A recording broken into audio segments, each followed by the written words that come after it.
ఏమైనా డల్గా ఉన్నావు? అసలు లైఫ్ ఏం చెప్తాను ఏం అర్థమైతే లేదు. పాట పాడదాం అనుకుంటాను. తెలిసినవి ఇక్కడనే స్టూడియో ఉన్నది రా, రెయిన్బో మ్యూజిక్ స్టూడియో. అన్న నువ్వు సరే అడిగితే ఛాయ్ ఇస్తాడు మరి.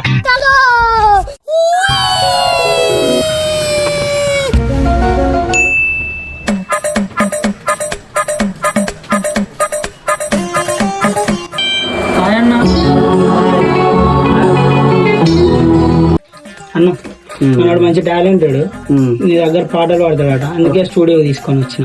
అసలు పాడించేద్దాం పదా.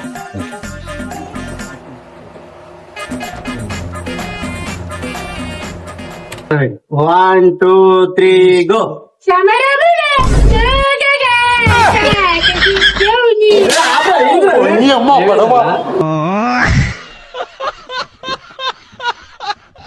నర్సంపేటలో ఫస్ట్ మ్యూజిక్ స్టూడియో. ఎవరికైతే సాంగ్స్ మీద ఇంట్రెస్ట్ ఉంటే మన నరేష్ అన్న అయితే కాంటాక్ట్ అవ్వండి. లొకేషన్ అండ్ కాంటాక్ట్ కింద క్యాప్షన్ లో అయితే ఉంది.